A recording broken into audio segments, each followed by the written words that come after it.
Bueno, pues el artículo de revisión que he traído es este, publicado en Nature, y se llama Mechanism Underlying the Dorsolateral Prefrontal Cortex Contributions to Cognitive Dysfunction in Schizophrenia.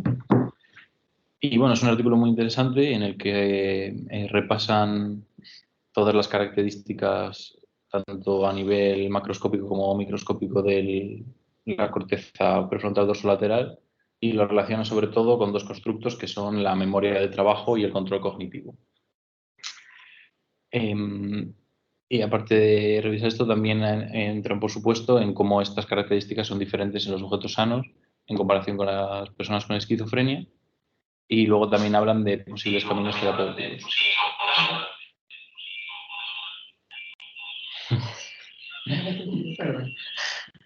Bien, entonces, así un breve repaso, por si acaso, que es la memoria de trabajo, que es la capacidad de manipular información en ausencia de un estímulo sensorial que mantenga dicha información. Por lo tanto, este constructo no requiere solo mantener esa información sin el estímulo, sino también suprimir la atención a otros estímulos sensoriales. Tiene componentes tanto del neurodesarrollo como genéticos, y se ha estudiado en múltiples ocasiones que hay un peor pronóstico clínico y funcional en los pacientes que tienen la memoria de trabajo afectada.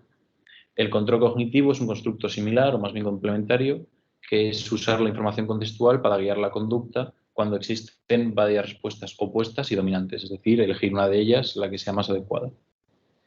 Y, al igual que la memoria de trabajo, también tiene componentes del neurodesarrollo y genéticos, y se ha encontrado que puede predecir la mejora clínica tras un año de tratamiento al comienzo de la enfermedad, es decir, tras un año de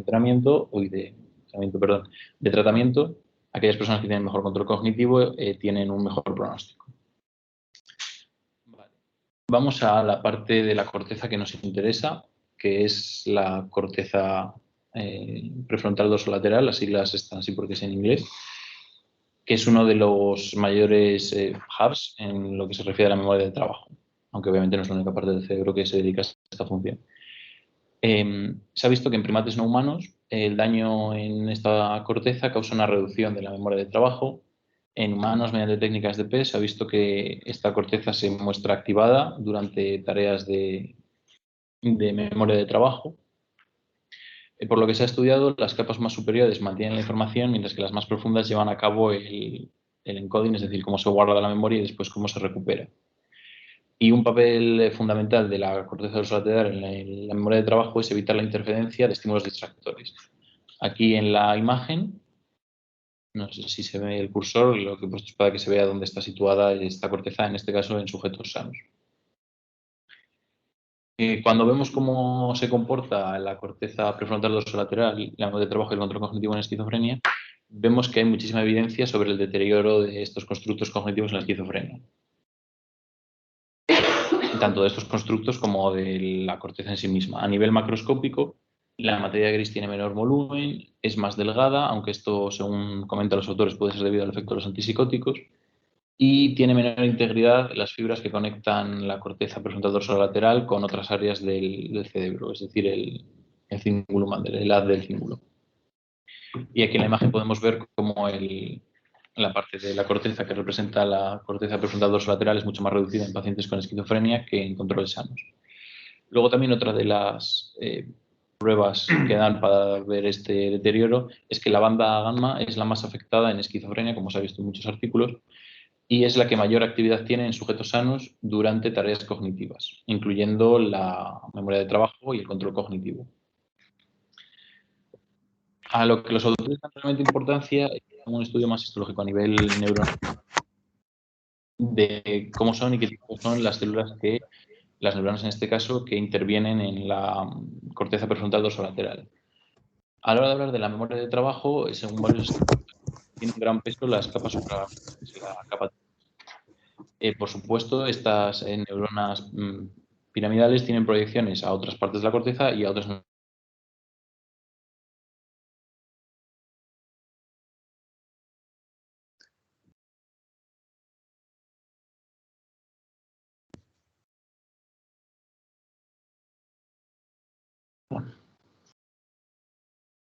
Ahora, ¿se me oye de nuevo? Perdón. Vale, a lo que iba es que de las cosas que más nos interesan en este artículo, porque es en lo que se centra, es en cómo funciona la actividad de las neuronas piramidales de esta corteza. Y es que viene moldeada por las neuronas GABA, por las neuronas inhibitorias. La actividad de esta frecuencia gamma viene dada por la activación simultánea de grandes grupos de células piramidales. Y para que esta sincronía se dé, está mediada por GABA. Es decir, las neuronas GABAérgicas inhiben varias neuronas al mismo tiempo y cuando dejan de inhibirlas, estas disparan al mismo tiempo. Es lo que permite la sincronía y es lo que luego registra en el electroencefalograma, por ejemplo. ¿Qué tipos y cómo son las neuronas GABAérgicas que encontramos en toda la corteza y también, por supuesto, en la corteza prefrontal dorsolateral? Son 3 tipos. Están las parvalbúmina positivas. Parvalbúmina positivas, gracias. Que son las que se me lía mucho ese nombre. Sí. Que permiten la activación simultánea de grandes células piramidales. Son de las que os acabo de hablar. Y lo que se especula, lo que siempre hablan es que inervan varios grupos de neuronas que responden a estímulos concretos, es decir, se mantienen inhibidas y cuando se aparece determinado estímulo es lo que permite que se activen al mismo tiempo. Las parvalbúminas positivas, las de tipo Chandler Ceres, no sé cómo se dice en castellano, las de candelabro, tienen una función que no es similar a la anterior porque estas tienen una capacidad de ejercer una inhibición fuerte sobre las piramidales, pero se especula que no se encargan de que se activen las pirámides al mismo tiempo como si las hacen las de cubo. Y aunque también es algo controvertido, pero lo mencionan en varias ocasiones, que puede ser que sí o que no, todavía está estudiándose, es que también tiene la capacidad de activar las funciones piramidales. Así que lo dicho, no participan en la generación de la actividad gamma como las células de cubo. Y el tercer grupo que encontramos son las somatosin expressing neurons, que mantienen la somatostatina, que mantienen la inhibición de las neuronas, cuyo objetivo no es el mantenimiento de la información en la memoria de trabajo, es decir, son las que anulan la influencia de los estímulos que no tengan que ver con la memoria de trabajo en ese momento. Vale. Esto es lo que pasa en sujetos sanos, están las células piramidales, las células GABAérgicas, que son las que modulan dicha función, y qué es lo que pasa en las personas con esquizofrenia. En estas neuronas piramidales vemos que están realmente deterioradas. Tienen menor tamaño del soma, dendritas más cortas, menos complejidad de las mismas y menor densidad del axón dendrítico. Algo que resalta a los autores es que estas alteraciones no se dan en las células piramidales de las capas 5 y 6, lo que sugiere que esto se debe a que la capa 3 recibe menos impulsos excitatorios. Además, los marcadores mitocondriales reducidos en estas células indican una reducción de su producción de energía, es decir, esos marcadores reducidos no es porque hay algún tipo de fallo en la propia mitocondria, sino porque se exige que genere menos energía y es por eso por lo que este marcador está reducido, no porque esté mal en sí mismo, sino porque no están tan excitadas, no tienen tantos disparos y por tanto necesitan menos energía.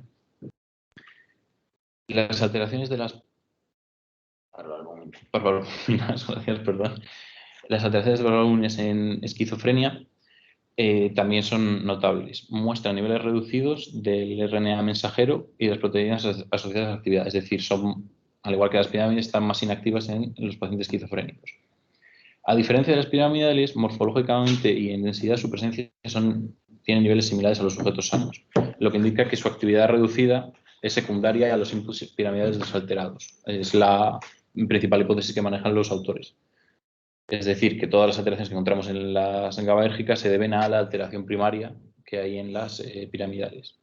Entre las pruebas de esta hipótesis de las que hablan, vemos que primero está la proteína GAD67, que es la mayor precursora de GABA en la corteza y es dependiente de la actividad. Es decir, cuanto menos actividad hay, menos de esta proteína va a haber. Y ha sido reportada como menor esquizofrenia. Los niveles del canal de potasio KCNS3, que también son dependientes de la actividad, también son menores en esquizofrenia. Y otra de las pruebas que ponen sobre la mesa es que tienen las células piramidales tienen menores niveles del receptor GABA a alfa-1. Y lo que argumentan esto es debido a una regulación a la baja, es decir, estas células piramidales están menos excitadas y para tratar de mantener esa excitación que debería ser normal, se reduce el número de receptores GABA alfa 1 para que la inhibición sea menor y por tanto la actividad sea lo más normal posible de las piramidales en este caso. Las alteraciones en la somatosín se sabe que están alteradas en esquizofrenia, pero los resultados todavía no son concluyentes y los autores no mencionan nada sobre la naturaleza concreta de dicha alteración. Como he dicho, la principal hipótesis de los autores es que la alteración primaria es la de las... La alteración primaria es la de las células piramidales y que, por tanto, son las células GABérgicas son las que están afectadas como en un segundo nivel, como consecuencia. Pero también hay pruebas de lo contrario, de que quizás son las neuronas GABérgicas las que están alteradas y, por tanto, las neuronas piramidales funcionan mal. Para esto nos dan dos ejemplos. Uno es el receptor opioide MU, que se encuentra principalmente en las células somatosín y paroalbúminas, que inhibe la actividad de dichas células y se encuentra más presente en esquizofrenia. Y por otro lado, en otras regiones del cerebro, estas células GABAérgicas encuentran el RNA mensajero o se encuentra reducido, sugiriendo que este proceso patológico quizás, como he dicho antes, sea primario en estas neuronas y es lo que causa la desorganización en un primer momento. Después de haber hablado largo y tendido los autores sobre las características macroscópicas y microscópicas de la corteza prefrontal dorsolateral, pasan a relacionarlo con el resto de la sintomatología psicótica. Por un lado mencionan que evidentemente esta parte de la corteza tiene un peso fundamental en la cognición, pero no solo esta, también otras partes, principalmente la red ejecutiva. Y luego mencionan que hay una relación entre los síntomas de desorganización en la conducta y el desempeño en tareas dependientes de la corteza prefrontal dorsolateral. Y también, aunque de manera bastante más limitada, han encontrado algunos artículos que relacionan la actividad de la corteza prefrontal dorsolateral con los síntomas negativos, aunque le dan mucho más importancia a la desorganización.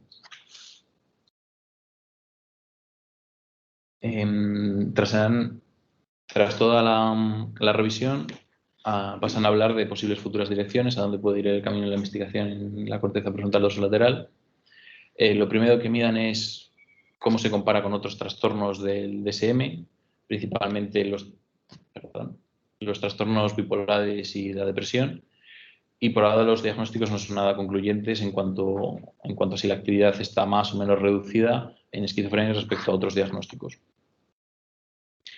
Como decía antes, otra de las direcciones que toman es que la memoria de trabajo y el control cognitivo dependen principalmente de la red ejecutiva frontocingulada parietal, no solo de la corteza prefrontal dorsolateral, y que estas regiones también se han encontrado alteraciones en las neuronas GABAérgicas en esquizofrenia, lo que quiere decir que una forma de estudiar esto es no solo centrarse en la corteza prefrontal dorsolateral, sino toda la red ejecutiva y el funcionamiento GABAérgico en toda la zona. Luego también mencionan, no le dan mucha importancia, pero me parece importante porque es similar a lo que hacemos nosotros, que existen evidencias de alteración en las vías sensoriales en tareas visuales de la N1 y su influencia en déficits cognitivos. Es decir, que quizás los déficits cognitivos no vienen acompañados única y exclusivamente de la capacidad de prestar atención a estímulos que no están o de la inhibición de los estímulos de forma interna, sino también cómo se perciben y cómo se incluyen en la mente y en la percepción los estímulos externos, de manera similar a lo que hacemos nosotros con la P300, etc. Y otra cosa que mencionan es que el efecto de los antipsicóticos de tipo dopaminérgico no mejora el rendimiento cognitivo, a pesar de que crea una mejora homeostática en la liberación de dopamina en regiones prefrontales.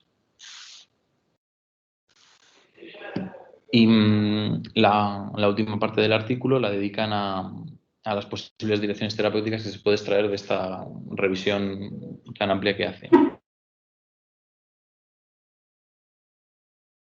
Por un lado, mencionan un estudio en el que se llevaba a cabo con un agonista selectivo del receptor GABA, que es el MK0777, y mostró en un primer momento una mejora de la memoria de trabajo, pero esto no sucedió al aumentar la muestra de estudio. Argumentan que posiblemente es porque no es un agonista lo suficientemente potente, pero no se puede saber. Luego también siguen con el tratamiento antiinflamatorio, pero de nuevo en los artículos que he encontrado no se mostró una mejoría en la sintomatología ni en la integridad de la corteza prefrontal dorsolateral.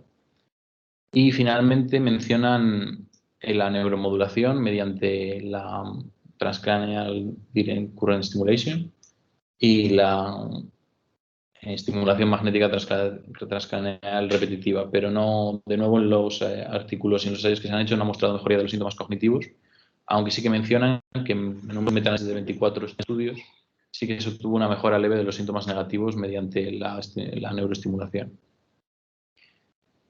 Y bueno, ese es el artículo. Me ha parecido muy interesante porque básicamente pone un poco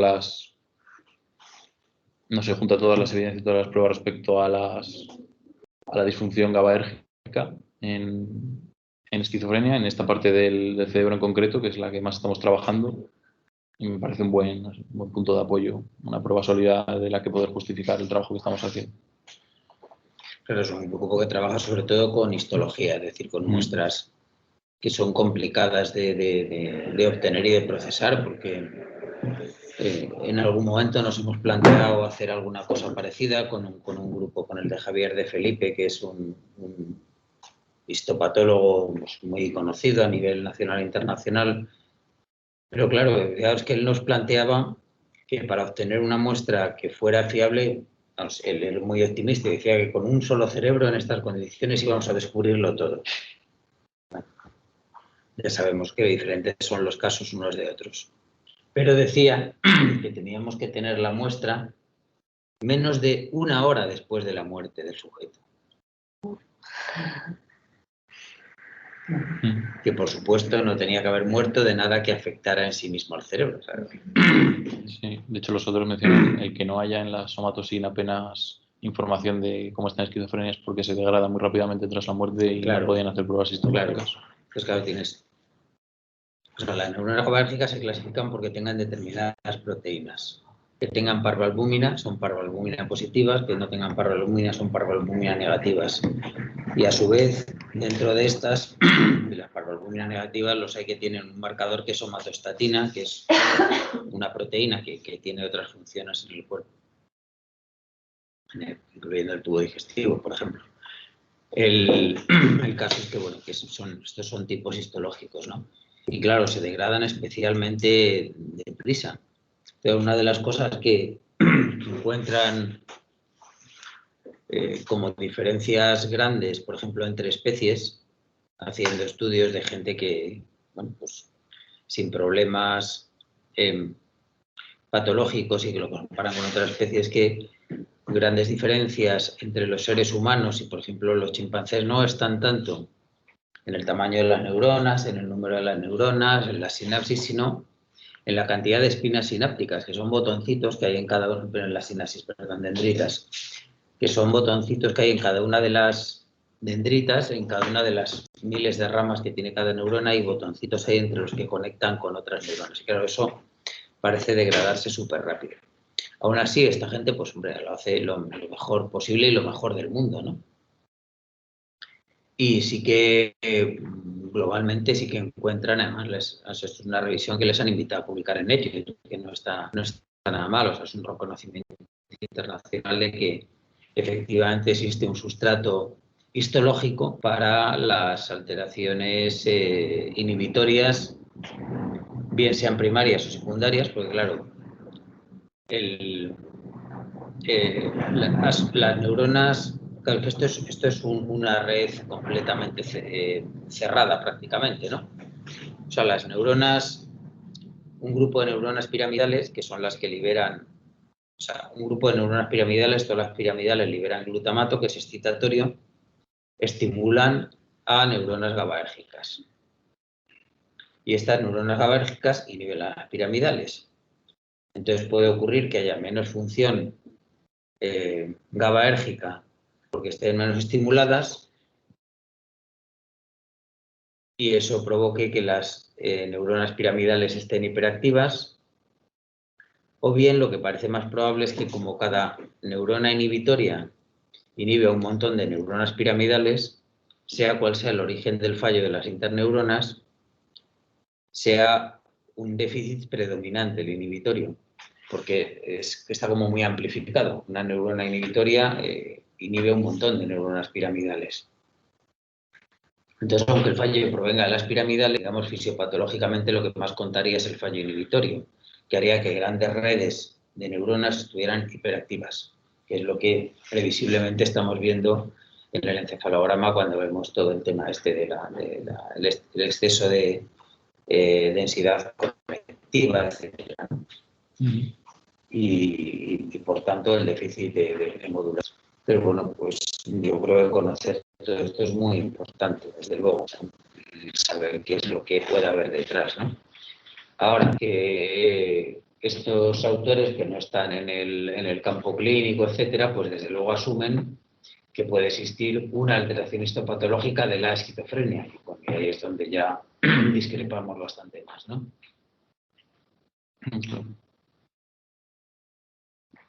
Bueno, más cosas. Por mi parte, no. No. Vale, ¿alguien de fuera tiene algo que comentar? No. No. Vale. Muy bien, pues venga, pues hasta luego entonces. Pues, Adiós. Adiós. Hemos comentado antes, Antonio, la conveniencia de hacer las comparaciones entre pacientes y controles también no basados en la amplitud